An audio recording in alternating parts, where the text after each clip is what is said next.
pemirsa, berjumpa kembali bersama saya Rahmat Alita di program Siaran Ramadan. Dan untuk pemirsa yang ada di Bontang, Samarinda, Kutai Timur, dan Kutai Kartanegara, pada siar kali ini saya akan membahas tema terkait beasiswa, cendikia, dan misi Bontang Hebat masih bersama dengan UPZ Basnas Pupuk Kaltim.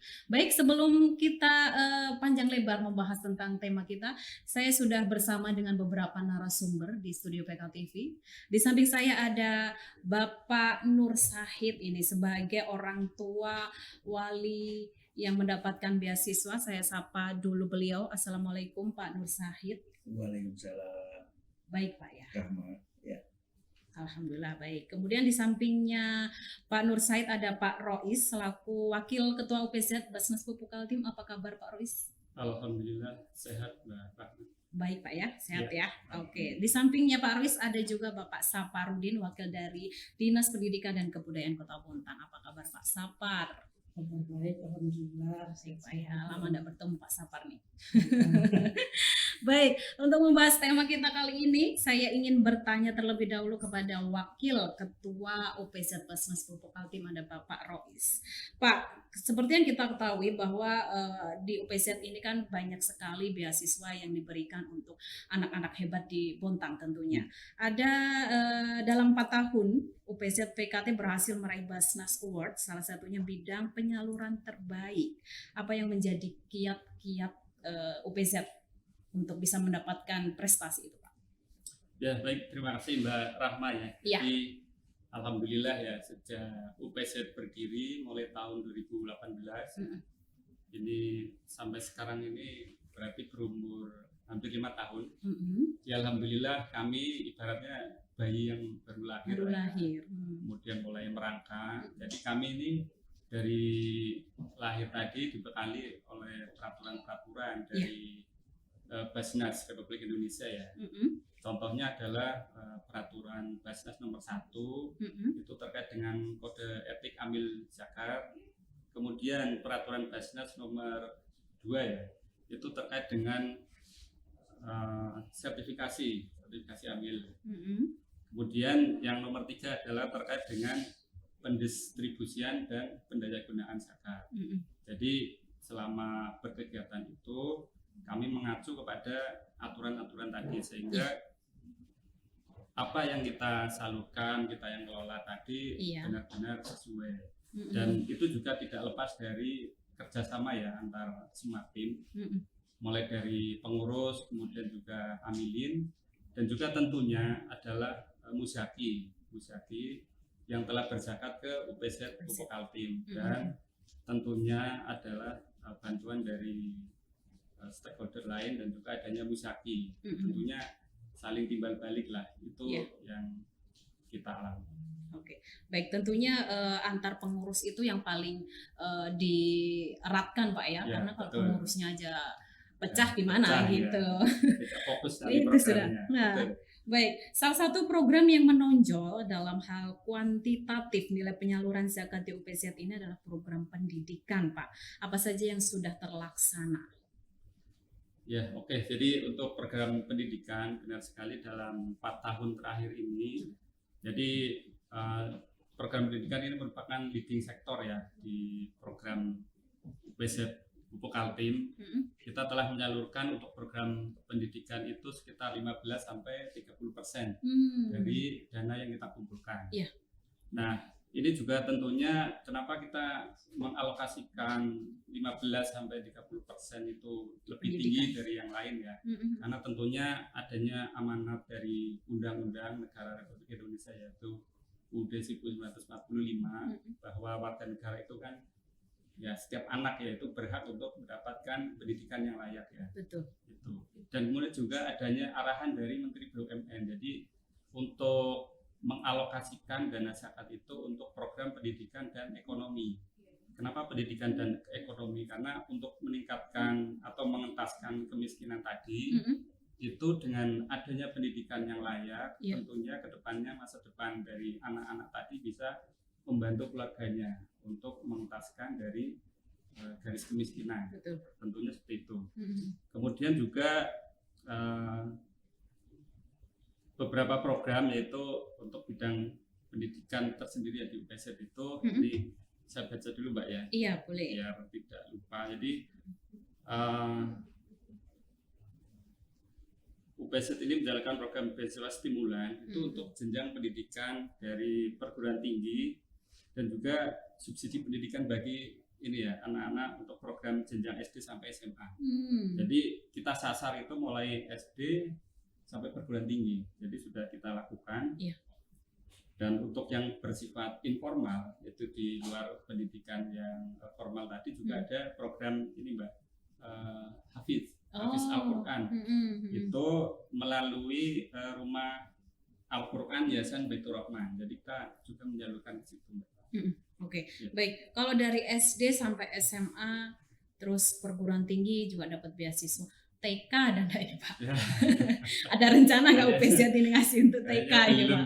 Belum ya. Masih playgroup gitu, masih main-main belum terlalu ya. banyak ya Mbak. Tapi itu sebenarnya banyak anggaran juga loh Pak dari orang tua untuk Ya. anak-anak di Tentunya TK itu ya. Ada bantuan dari inilah ya. Pemerintah ya.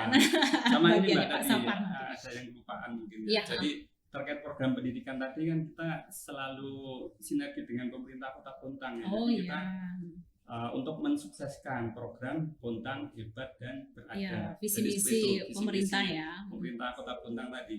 Bontang Hebat dan Beradab. Oke, baik. Kalau nama beasiswanya sendiri Pak, ada nggak yang dari UPZ ini? Nama beasiswanya beasiswa program Cendekia ya. Cendekia Ya, namanya memang ya. untuk mencerdaskan ya anak-anak. Oke, baik. Kemudian kalau dari apa yang menjadi ketentuan atau syarat dalam proses pemilihan calon peserta, baik itu untuk perguruan tinggi, SD sampai SMA, dan kemudian Hafiz juga tadi Pak?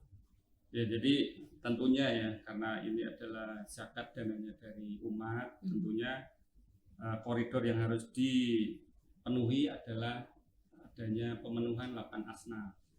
Jadi yang pertama adalah fakir, kemudian miskin, Iya. kemudian amil, mu'alaf, kemudian ada horin, Iya. kemudian ada Fisabilillah juga ya. fisabilillah, ibnu sabil, kemudian juga ada rikob ya. Nah tentunya dari 8 asnaf tadi kita lanjutkan lagi untuk seleksinya, seleksi administrasi dan juga seleksi karena ini beasiswa cendekia ya tentunya ya dari kemampuan masing-masing anak seperti itu. Jadi semuanya dari sisi syar'i terpenuhi, kemudian dari sisi kemampuan anak juga terpenuhi. Nah dalam 2 tahun terakhir ini ya kita mungkin karena dimulai dari COVID Mbak ya, jadi COVID ini kan serba 2020 ya?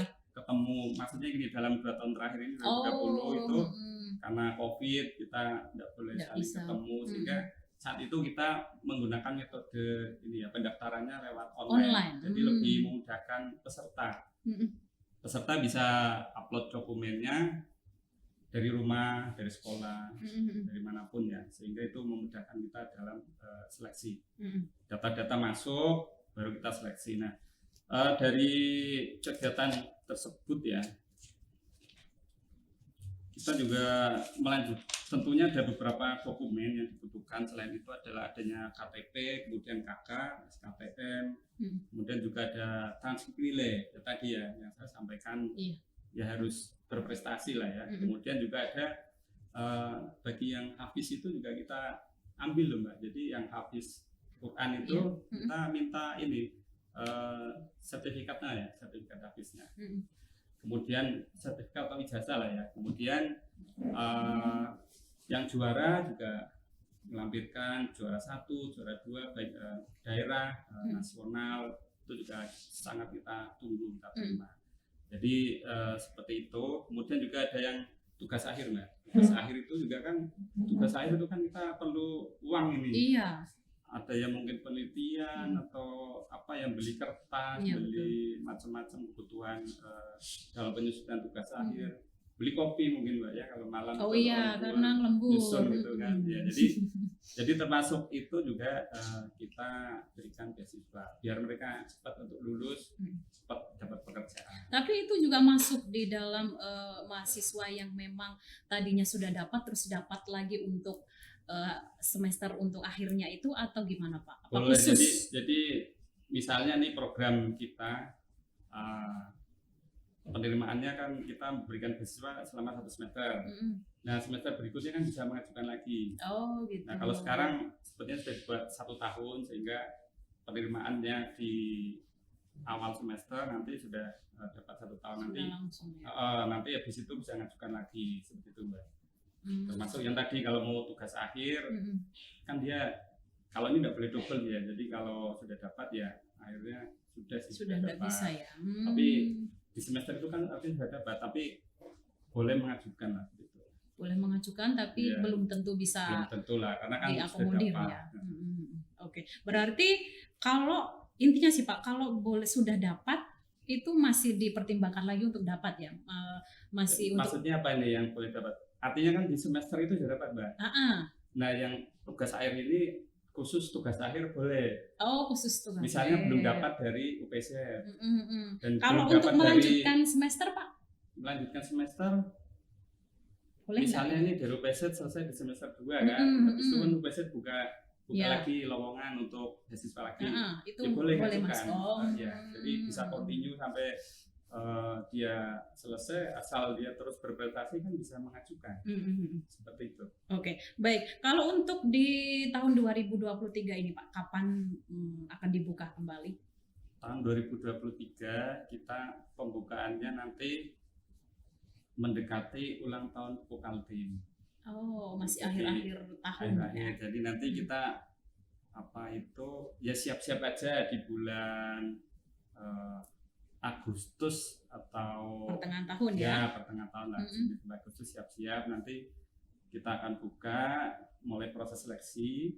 Nah setelah itu pas di acaranya ulang tahun Pokaltim nanti kita akan melakukan serah terima seperti itu Mbak Rahma. Oke. Baik. Kemudian kalau dari nilai zakat Pak yang sudah disalurkan di program beasiswa Cendekia ini Pak, kan dari tahun 2020 ya Pak, mulai Iya, ada beasiswa 2020. itu. Itu besarannya berapa aja Pak, dan ada berapa siswa saat itu sampai Ya. sekarang ini? Ya, ini saya bacakan datanya. Jadi tahun 2020 itu kita menyalurkan 327 juta untuk 126 mustahik. Ya. Kemudian tahun 2021 sebesar 500 juta untuk 178 mustahik. Kemudian tahun 2022 kita menyalurkan 1,2 miliar. Iya. Ya, Cukup jadi besar ya, Pak, ya? cukup besar ya peningkatan sehingga benefitnya untuk mustahik juga bertambah. Jadi mustahiknya jadi bertambah menjadi 272.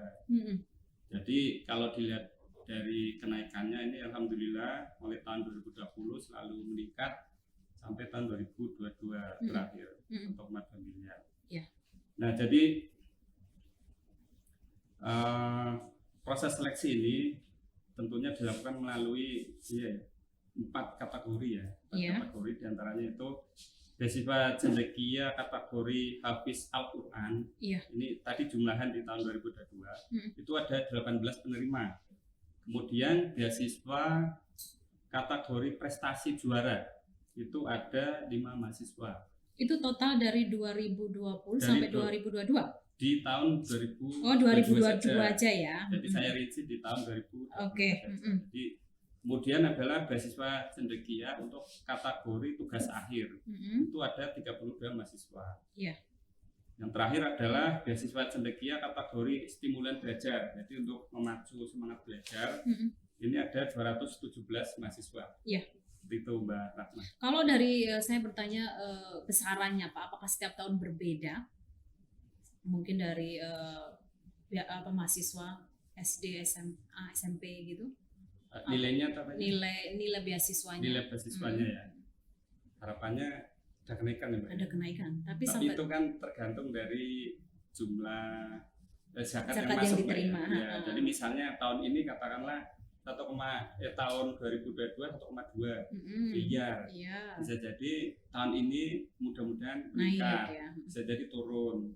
Karena apa? Karena sumbernya kan dari zakat. harus menjaga dari zakat. Betul. Kalau pas kinerja perusahaannya naik, kan Bisa zakatnya jadi naik. naik Mbak. juga. Mari kita doakan sehingga kinerja perusahaan selalu naik, Betul. sehingga zakatnya naik dan Beasiswa pun manfaatnya untuk beasiswa ke masyarakat di Bontang ini jadi lebih tinggi, Mbak. Betul. Itu. Berarti untuk di tahun 2023 ini belum tahu ya Pak ya untuk besaran berapa gitu ya. Belum ada yang bisa dibocorkan. Nah, masih Kita doakan semoga naik. oh iya pasti itu Pak. Oke, baik. Kalau untuk tahun 2023 ini Pak, kalau saya bisa dikasih bocoran berapa mustahik yang dapat, Pak? Berapa siswa ataupun orang anak yang bakalan 2023 yang bakalan. Nah ini tadi ini masih rahasia. masih ini. rahasia juga ya. Tapi Karena- sudah ada ya, sudah ada rencana berapa gitu ya? Ya mudah-mudahan tidak jauh dari 272. Oke, Mudah-mudahan. bisa jadi naik lah ya Pak ya. Doakan bersama mudah-mudahan ada kenaikan. Oke. Karena tadi Mbak, Mm-mm. kalau jumlah zakatnya naik, penyaluran insya Allah naik. Mm-mm. Pasti naik lah Pasti penyaluran naik, kan, karena iya. tidak boleh tahan. Mbak. Betul.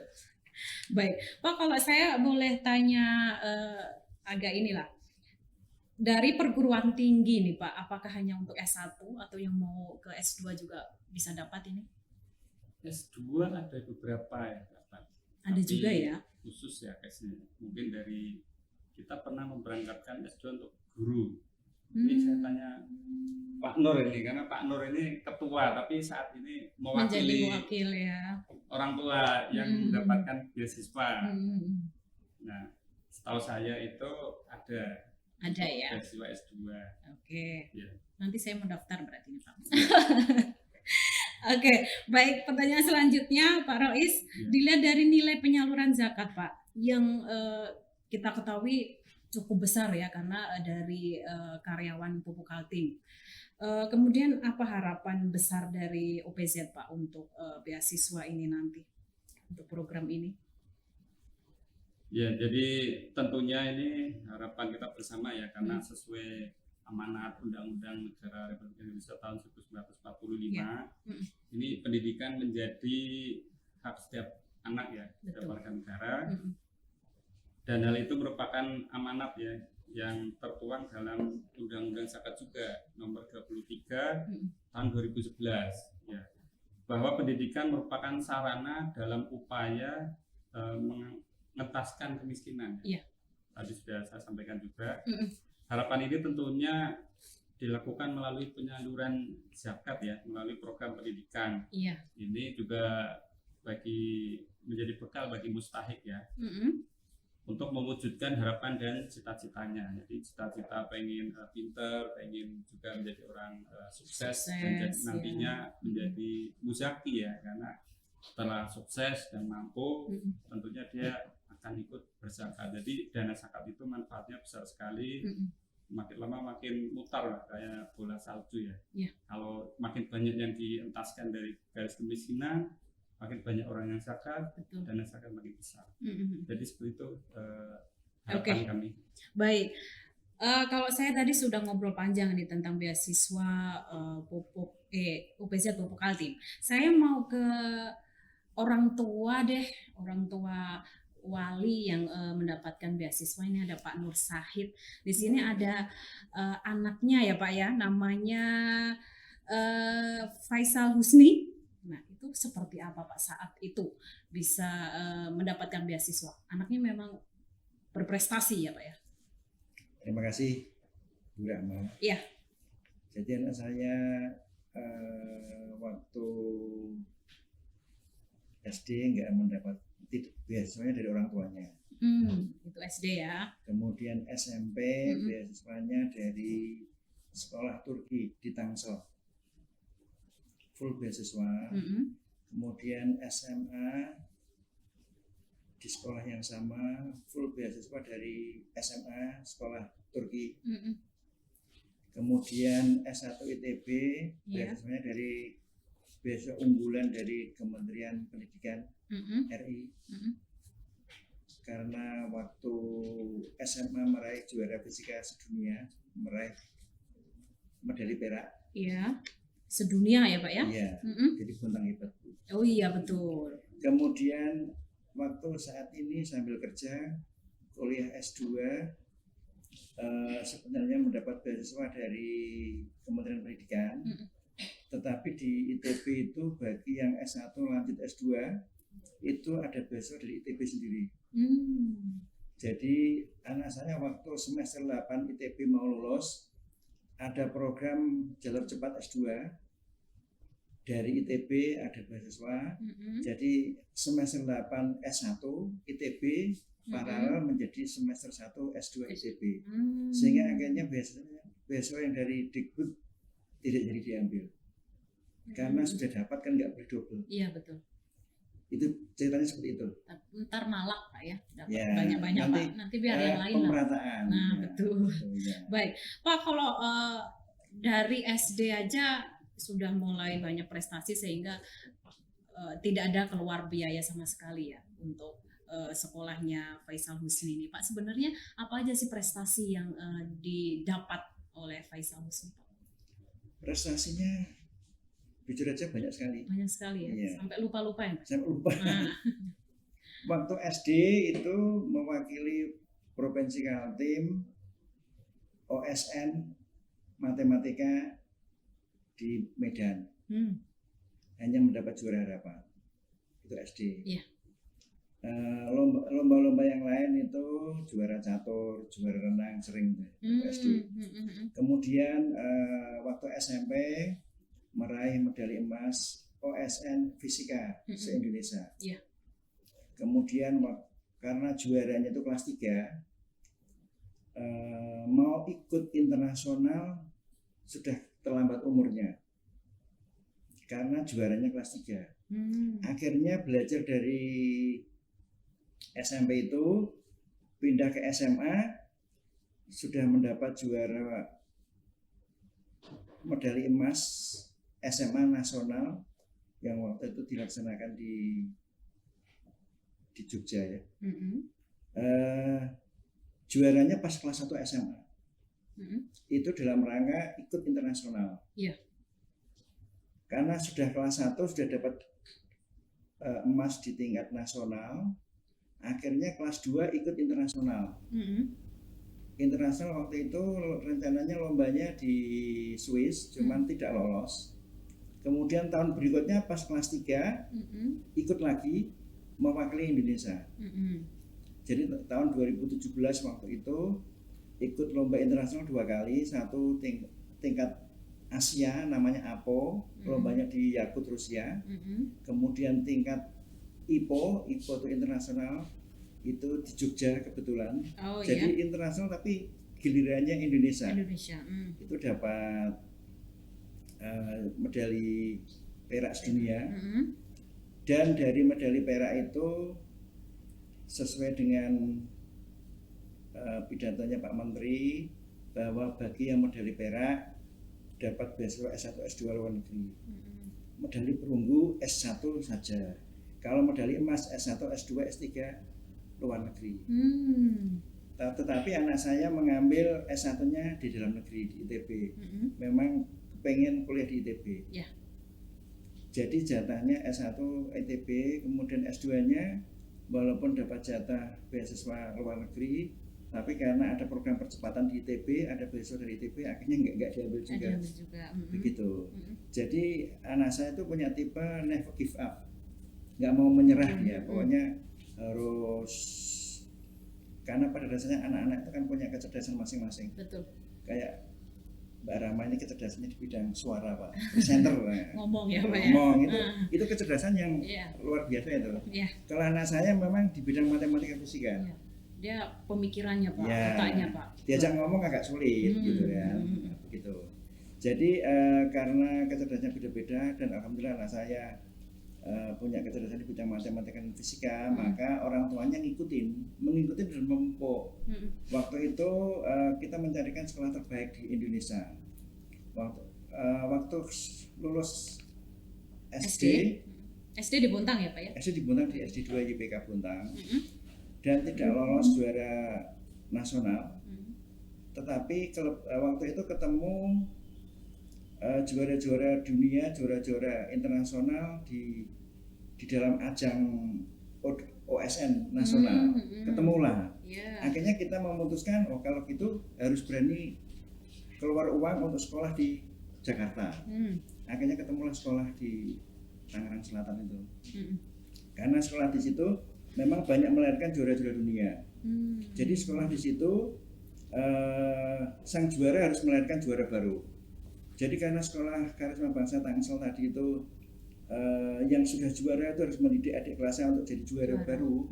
Adik saya itu dibimbing kakak kelas yang juara. Tapi anak saya harus membimbing adik kelasnya untuk juara juga. Jadi kayak berantai lah Pak. Berantai ya. Jadi itu membantu sekolah juga. Iya. Jadi untuk bisa meraih yang terbaik itu memang sekolahnya juga harus tuntas, harus full support. Iya. Anaknya juga harus full juga upayanya. Tidak cepat puas, dan orang tuanya juga harus full support. Betul. Begitu Bu. Jadi seperti contohnya istri saya itu kalau ke Jakarta itu nganter anak saya untuk ketemu pakar-pakar fisika nasional di Serpong. Jadi contohnya anak saya itu kursus di Profesor Yohanes Surya di Serpong. Itu yang nganter istri saya waktu itu. Jadi memang ingin mengantarkan anak jadi juara dunia. Iya. Dan anaknya dan orang tuanya yakin bisa. Hebat Bontang gitu kan. Betul. Itu Bu, itu dulu ya. Oke, siap. Baik, nanti saya akan lanjutkan obrolan saya, dan saya masih ingin ke Pak Nur Said ini, karena sebenarnya Pak Faisal Husni ini anaknya seperti apa sih, karena pemirsa juga pasti penasaran Pak, kok bisa sepintar itu dan sebanyak itu prestasinya. Namun kita akan jeda terlebih dahulu, tetaplah di siaran Ramadan.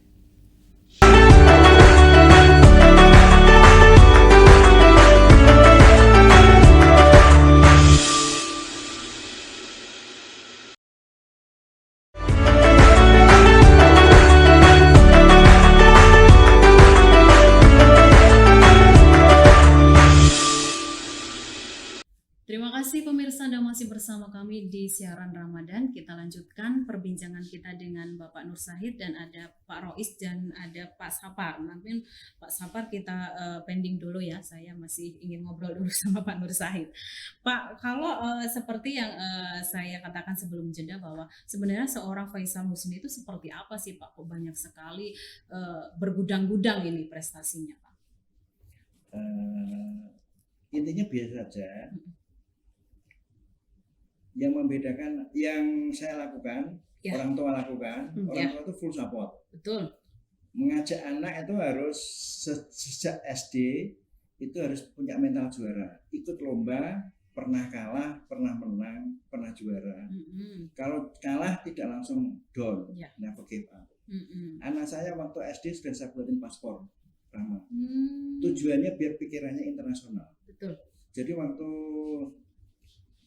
SD saya ajak piknik ke Singapura, ke NTU Nanyang Technological University. Itu kan sekolah terbagus di Singapura. Sudah saya kenalkan, ini adalah sekolah Singapura terbaik di Singapura. Supaya anak-anak itu punya bayangan, oh bapak saya tuh udah ngajak anaknya memperkenalkan sekolah-sekolah terbagus di Asia. Agar bisa sekolah di situ. Ya, biar ada motivasi. Itu yang kita lakukan. Jadi kalau liburan itu kita ajak ke kampus-kampus. Jadi mau ke kampus mana. Jadi karena waktu SMA itu ternyata dia tertarik ke ITB. Jadi kalau ke Jakarta ya saya ajak naik mobil dari Jakarta ke ITB. Ini kampusnya. Begitu. Jadi artinya sudah kita biasakan anak itu memang harus disupport penuh orang tua. Dan kalau orang tuanya nggak support itu hampir jarang anak-anak itu bisa maksimal. Karena memang support orang tua ini menjadi sesuatu yang sangat membantu. Oke, baik. Kalau anaknya Pak Nur Syahid diajak liburannya ke luar negeri nih Pak. Lah kalau masyarakat Bontang yang pengen anaknya juga kayak Pak Nur Syahid ini bisa banyak pengalaman gitu, apakah juga harus diajak ke luar negeri Pak dengan biaya yang tidak seberapa? Tidak harus. Tipsnya harus seperti apa ini Pak? Tidak, yang penting gini, ke kampus-kampus terdekat. Oh ya. Jadi kita mengenalkan anak, kalau di Kaltim kan ada Unmul yang terdekat, Iya. ada ITK kan. Kalau keluar ya yang terdekat di mana. Jadi anak itu harus dikenalkan dengan kampus-kampus supaya berpikiran global. Tadi saya ngomong kenapa SD sudah saya siapin paspor. Iya. Tujuannya biar berpikiran global. Itu tujuannya. Dan ternyata sekolahnya yang di Tangsel itu SMP itu juga global sekolah global. Jadi di situ memang banyak melahirkan juara-juara dunia.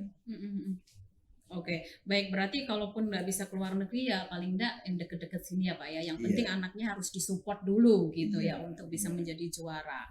Baik, saya ke Pak Saparudin dulu Pak ya. Silakan. Baik, Pak, dengan banyaknya anak-anak Bontang yang memang berprestasi nih Pak, bagaimana sih harapannya dari Dinas Pendidikan dan Kebudayaan untuk anak-anak Bontang Pak sebenarnya? Terima kasih Mbak Rama. Ya. Ya, harapan kami selaku pemerintah ya. Artinya pertama kami terima kasih dulu PJ Basnakubu Kaltim ya, yang ikut berkontribusi terhadap dunia pendidikan. Memang kalau kita bicara beasiswa ya, beasiswa itu banyak sekarang. Ini saat ini aja dari Kaltim Tuntas kan sudah buka nih, terakhir tanggal 31 Maret terakhir pendaftaran. Ya. Jadi kalau masyarakat masih mau daftar silakan. Masih ya. Masih ada waktu. Itu juga mulai SD sampai ke perguruan tinggi. Nah kemudian ada lagi baru tahun kemarin dari Basnas Kota Bontang juga membuka beasiswa. Iya. Nah tambah lagi jadi cukup banyak. Jadi harapan kami ya selaku pemerintah, nah anak-anak Bontang itu janganlah bermalas-malasan karena banyak beasiswa yang ada di Kota Bontang. Jadi nggak usah khawatir kalau mau sekolah itu, oh saya orang tidak mampu misalnya. Yang berpikiran itu banyak cara, banyak jalan untuk mendapatkan pendidikan. Pemerintah Kota Bontang juga tidak berpangku tangan kan, ada juga beasiswa dari pemerintah Kota Bontang. Dan apalagi sekarang ini kan pemerintah Kota Bontang terkait dengan dunia pendidikan. Contohnya setiap tahun itu kita memberikan peralatan sekolah. Oh iya, betul. Ya, untuk siswa untuk murid baru ya. Jadi semua dapat sepatu, tas, sama seragam. Itu ada upaya kami untuk mengentaskan kemiskinan juga, untuk memberikan kesempatan anak-anak sekolah. Sebenarnya Bontang memang dari dulu Mbak Ramah ya, untuk prestasinya apa yang disampaikan Pak Said tadi. Kalau bicara Pak Profesor Johannes Surya, saya pernah bekerja sama dengan beliau 2008 itu kalau nggak salah yang pernah juara dunia geografi itu anaknya Pak Bedlowi, General Manager PT Bada. Kenapa saya hafal? Karena saya sendiri yang membidani mengantar anaknya bersangkutan. Banyak anak-anak kita memang menjadi juara saat itu. Nah, tapi karena regulasinya berubah, akhirnya buyarlah kerjasama itu kan. Sebenarnya ini, jadi kami sama-sama dengan Pak Prof itu kan mencari talenta-talenta muda untuk dididik. Karena Kota Bontang itu memang termasuk daerah yang unik ya. Unik dengan multi talenta, multi suku, dan secara gizi sebenarnya makanya kami juga kaget begitu saat ini rame-rame stunting kan, padahal kita ini daerah dekat sungai kan, dekat laut, itu makan ikan kan mungkin kan, mungkin tidak makan ikan. Nah, jadi itu juga menjadi pertanyaan PR besar kami juga di pemerintah ya, karena stunting itu ya berkaitan dengan masalah pendidikan. Jangan sampai nanti gara-gara stunting pendidikannya juga bermasalah. Jadi pendidikan dengan kesehatan itu kan dua sisi yang tidak boleh terpisahkan. Jadi kami kalau untuk prestasi memang kami pacu ya. Memang kemarin ada agak down kita selama COVID 2 tahun, tapi kita nggak boleh menyerah. Betul. Ya kita harus bangkit. Makanya sekarang kita mencoba pola pengajaran kita juga dirubah. Yang dulu hanya monoton dengan tatap muka, sekarang boleh ada tatap muka, ada daring. Jadi bagaimana modelnya? Jadi Fleksibel lah Pak ya fleksibel, untuk anak-anak. Jadi tidak ada lagi yang penting sebenarnya kota kurikulumnya tidak terganggu. Iya. Apalagi sekarang kan kurikulum merdeka. Merdeka. Ya. Mungkin itu, Mbak. Oke, Pak, kalau melihat beasiswa dengan besaran yang bervariasi itu, Pak, apakah kalau dari Dinas Pendidikan sendiri merasa nilai itu tuh cukup untuk anak-anak mencukupi biaya pendidikan mereka? Kalau untuk ukuran Kota Bontang lebih pada cukup. Lebih Sekarang dari kan cukup gini, sebenarnya. untuk sekolah-sekolah itu kan ada dana Bosnas, ada Bosda. Jadi cara penekanan anggaran itu kan dari sekolah kan minim gitu, nggak terlalu besar. Kalau negeri kan nggak ada yang dipungut kan. Iya betul. Nah, tinggal yang swasta. Tapi swasta tuh kami sudah wanti-wanti, tolonglah jangan terlalu tinggi ngambil iuran sumbangan bulanannya. Nah dengan adanya ini kan ada kadang-kadang kalau di negeri itu kan uangnya kan tidak digunakan, hanya ditabung saja. Itu bagi orangnya memang betul-betul anaknya mau sampai ke untuk pendidikan ke depannya. Karena ada juga kan kayak kita banyak kok beasiswa Tenggerama, ada PIP ya kan? Iya ada PIP Nah, juga. jadi semua. Jadi kalau dulu orang beridentik yang mendapat beasiswa hanya orang tidak mampu, sekarang tidak ada, prestasi pun juga dapat gitu loh. Iya. Contoh Kaltim Tuntas, apa yang dirintis PKT dulu yang memberikan beasiswa untuk mahasiswa sampai selesai, ada di Kaltim Tuntas sekarang kan. Nah itu adalah cara kita untuk anak-anak tidak ada yang tidak bersekolah gitu. Intinya di situ. Oke, baik. Kalau dari zakat yang disalurkan dari UPZ Pak berupa beasiswa untuk anak-anak di Bontang Pak, bagaimana tanggapan Dinas Pendidikan ini Pak? Kami sangat mensupport ya, yaitu tadi dengan banyaknya anak-anak mendapat beasiswa, itu tadi karena ada ukuran kita bahwa angka partisipasi sekolah itu kan paling dicari sekarang. Kalau kita angka partisipasi sekolahnya terendah, maka dianggap pemerintah daerah itu tidak becus ngurusi pendidikan. Nah dengan adanya beasiswa ini otomatis orang akan terpacu untuk masuk sekolah. Kan? Jadi tidak ada lagi angka putus sekolah. Kita tidak berharap ada angka putus sekolah. Nah beasiswa ini kan untuk memacu sebenarnya kan. Artinya banyak orang kadang-kadang aja yang sudah punya aja kepengen dapat beasiswa. Iya betul. Iya, karena siapa sih nggak mau yang gratis kan gitu. Biar Tapi sudah kita, orang punya Pak ya kalau beasiswa. Tapi kita nggak nyalahkan. Itu adalah satu motivasi untuk dia lebih mendorong anaknya lebih belajar. Apa yang disampaikan Pak Said tadi, sebenarnya intinya anak-anak prestasi itu kan bukan hanya dari sekolah sebenarnya. Dorongan orang tua itu lebih dominan. Ya.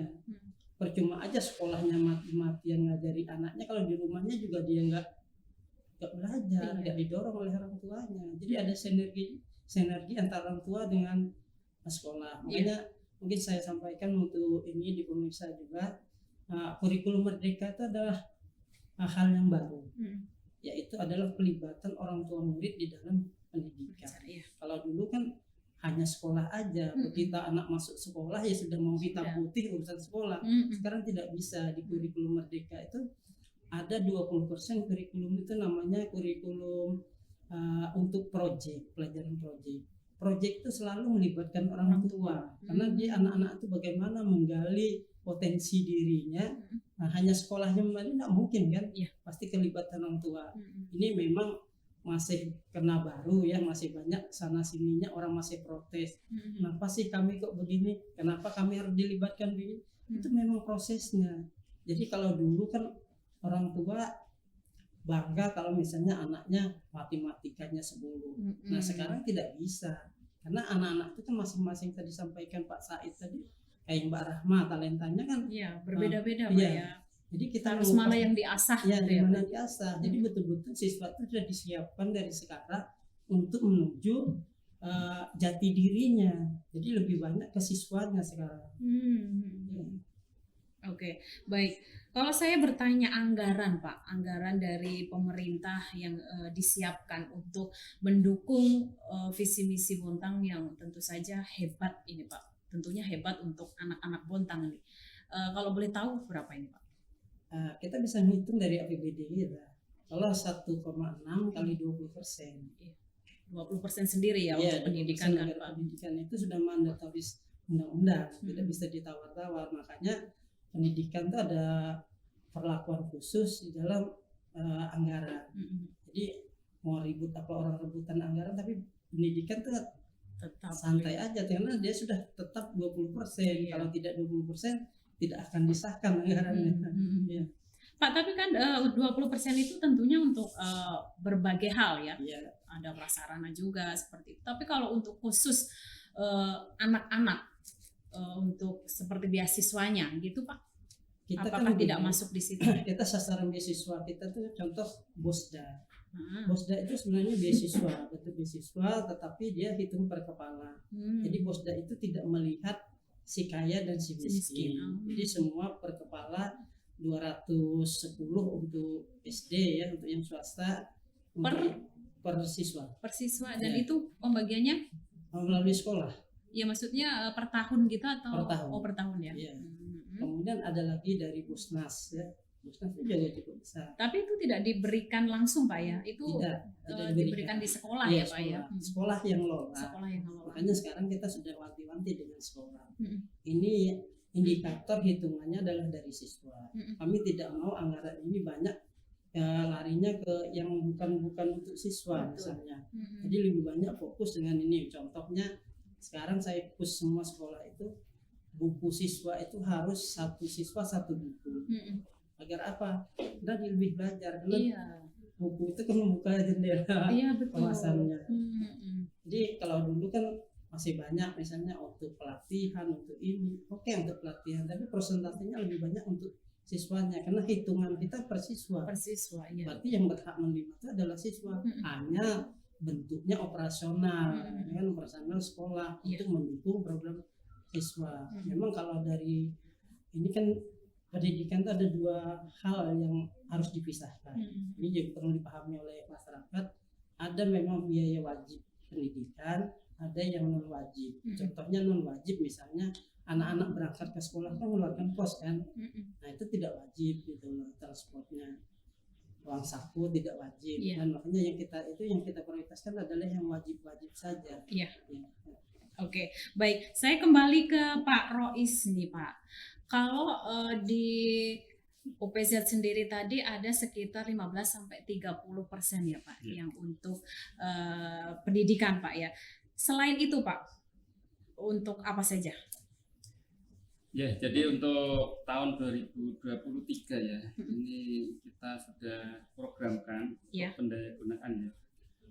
Pendidikan ini menempati urutan teratas, jadi 30%. Kemudian disusul nomor 2 yaitu kesehatan, Iya. 20%. Kemudian yang nomor 3 adalah bidang ekonomi, itu sebesar 8%. Kenapa pendidikan nomor 1 ya, ya tadi terkait dengan pengentasan kemiskinan, kita memulainya dari pendidikan. Mm-mm. Kemudian kenapa kesehatan nomor 2? Kalau orangnya kurang sehat kan mencari nafkahnya kan juga Juga nggak bisa. nggak Pak. bisa. Mm. Jadi orangnya harus sehat, Sehat dulu. sehingga dalam mencari nafkah juga ya bisa Ya lancar Pak. cekatan, Iya betul. cepat dan Mm-mm. jadi itulah yang menjadi program-program kita sehingga apa ini untuk peningkatan kesejahteraan mustahik ini benar-benar bisa kita capai lah ya Mm. dari 3 pilar tadi yang utama. Iya. Itu Mbak. Oke, baik. Dari tadi saya sudah panjang lebar ini ngobrol sama Pak Nur Said sebagai orang tua murid yang menerima beasiswa dengan Wakil Ketua UPZ, ada Pak Sapar juga dari Dinas Pendidikan. Di sini saya juga sudah tersambung Pak dengan salah satu anak Bontang ini yang mendapat beasiswa dari UPZ Basnas Pupuk Kaltim, yaitu ada Ananda Gusti Faiz. Saya ingin menyapa Ananda Gusti dulu karena kita ngobrolnya via Zoom ini Pak ya. Baik. Halo Faiz. Halo Mbak, Apa kabar Faiz? Alhamdulillah baik Mbak. Baik ya. Baik. Saya mau bertanya ini, sejak kapan mendapat beasiswa dari UPZ Pupuk Kaltim? Alhamdulillah kemarin saya mendapatkan bantuan beasiswa UPZ ini dari bulan Desember kemarin Mbak, tahun 2022. Sebelumnya saya ingin perkenalan dulu dong, Faiz namanya siapa, kemudian kuliahnya di mana, sekarang semester berapa? Baik, sebelumnya perkenalkan nama saya Gusti Faiz Dwi Putra. Saya mahasiswa dari Universitas Brawijaya Fakultas Vokasi. Dan sekarang saya sedang menjalani semester 2, Mbak. Begitu.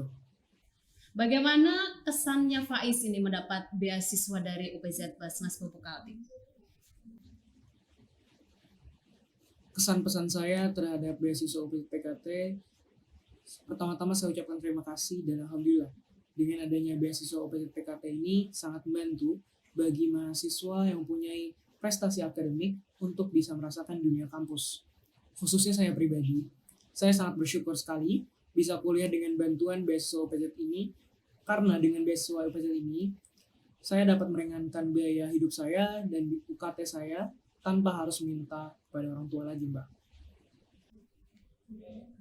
Oke, terakhir nih harapannya untuk UPZ nih dari Faiz nih, apakah pengen UPZ nanti lebih maju lagi dan nanti Faiz bisa mendaftar lagi mendapatkan beasiswa?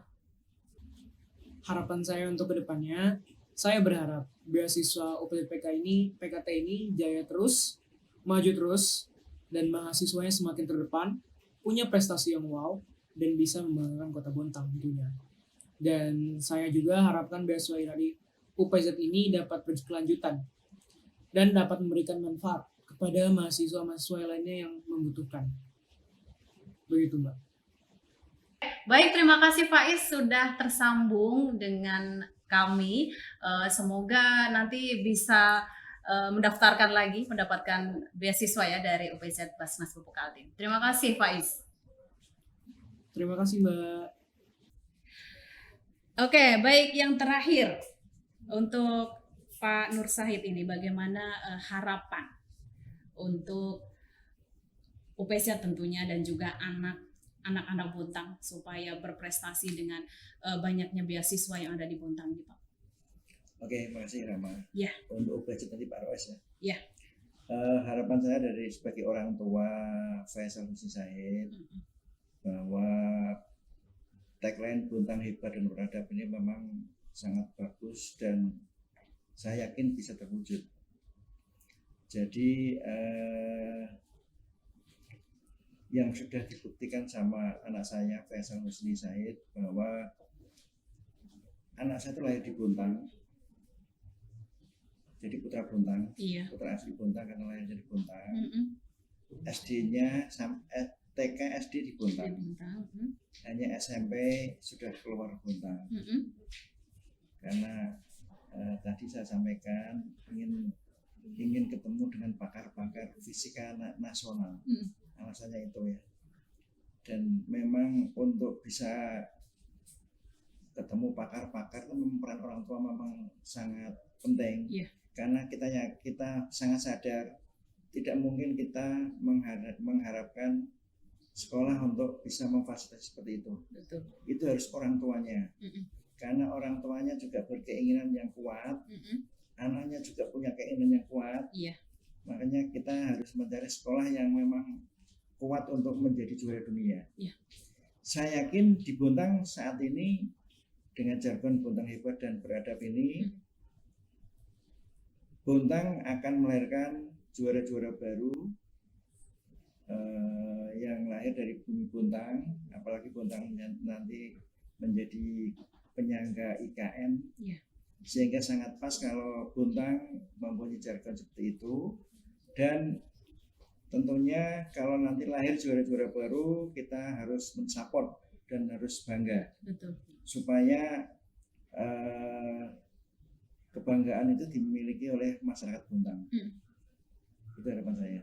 Oke, baik, kalau Pak Rois apa harapannya untuk tentunya anak-anak Bontang ini dan juga UPZ ke depan agar bisa memberikan beasiswa lebih banyak lagi untuk anak-anak Bontang?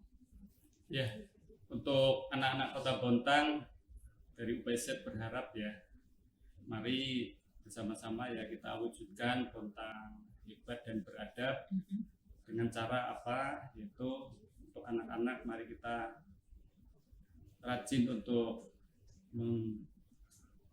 mencari ilmu ya, mencari ilmu dengan cara rajin belajar. Ya.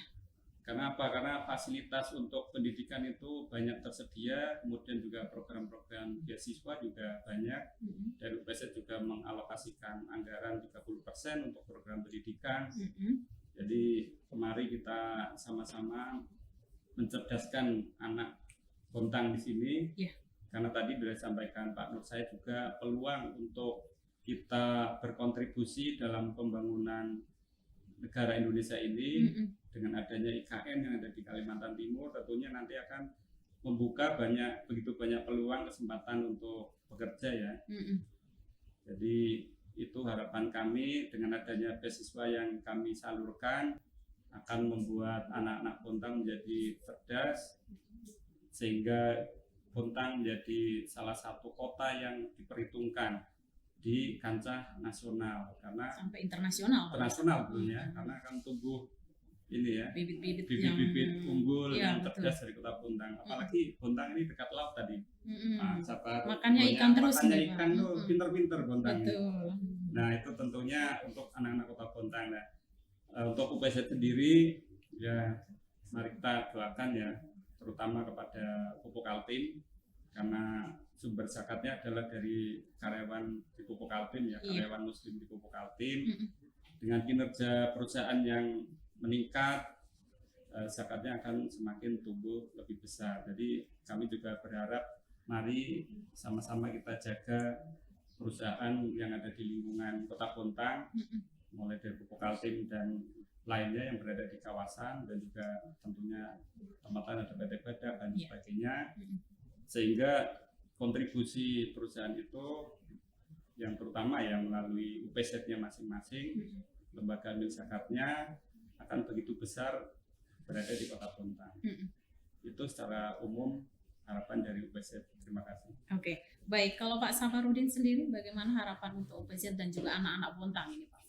Kami berharap dengan adanya UPZ ini bukan hanya PKT saja, kan sudah berharap beasiswa itu, kita berharap anak-anak Bontang ya lebih semangat untuk belajar. Betul. Ya. Karena kami pun juga walaupun tidak ada beasiswa dari pemerintah yang cukup signifikan, kami sudah melengkapi sarana dan prasarana pendidikan, membuat mahasiswa nyaman di sekolah. Itu adalah hal untuk mendukung kecerdasan anak. Kami berharap, saya sudah mati-mati dengan sekolah. Anak-anak ini kan datang dari berbagai kalangan. Jangan sampai dia datang ke sekolah, sudah di rumahnya sumpah, di sekolahnya sumpah. Kita buat senyaman mungkin di sekolah itu agar anak betah di sekolah. Ya. Kalau sudah anaknya betah di sekolah, otomatis juga motivasi belajarnya akan tinggi. Ya. Jadi tadi juga kita habis rapat dengan kepala sekolah, coba saya bilang kepala sekolah buat inovasi. Karena ini ada ketentuan dari Kemendikbud bahwa belajar itu tidak hanya pada jam-jam tertentu. Coba sekali-sekali buka jam malam belajar. Oh boleh Pak ya? Itu boleh, tidak ada yang dilarang. Misalnya ada satu mata pelajaran gurunya lagi sibuk siang, janjian sama anak-anaknya malam jam setelah maghrib itu silahkan mau belajar di rumah lewat daring. Sekarang nggak ada yang tidak mungkin kan? Kita sudah teruji selama 2 tahun daring, nyatanya lancar saja. Betul. Mungkin itu harapan kami dengan banyaknya beasiswa. Ya saya mengharapkan orang tua agar mendorong anaknya untuk belajar, betul-betul belajar. Jangan sampai fasilitas yang sudah diberikan pemerintah oleh UPZ dan sebagainya disia-siakan. Gitu. Artinya jangan mentang-mentang saya dapat beasiswa seenak-enaknya aja gitu. Nah kita punya aturan, punya ini agar apa? Ini bukan kami untuk kami, tapi untuk masa depan anaknya gitu. Karena satu-satunya merubah kehidupan orang itu adalah pendidikan. Tidak mungkin ada perubahan tanpa pendidikan. Kami berharap kepada orang tua, pemirsa, ya tolonglah dorong anak-anaknya untuk bersekolah. Yang bangga tetap orang tua, Pak ya. Orang tua. Betul. Oke, baik, terima kasih kehadirannya Pak Nur Said, Pak Rois dan juga Pak Sapar. Sehat selalu, semoga kita bisa bertemu di lain waktu, Pak ya. Baik pemirsa, demikian tadi perbincangan kita dengan UPZ Pupuk Kaltim dan juga ada dari Dinas Pendidikan dan Kebudayaan Bapak Safarudin. Semoga dari perbincangan kita tadi siswa-siswa Bontang menjadi semangat untuk belajar, dan beasiswa itu dimanapun di Bontang ini ada, terutama juga ada dari OPZ Basnas Pupuk Kaltim. Baik, saya Rahmatalita pamit undur diri. Terima kasih. Wassalamualaikum warahmatullahi wabarakatuh. Waalaikumsalam warahmatullahi wabarakatuh.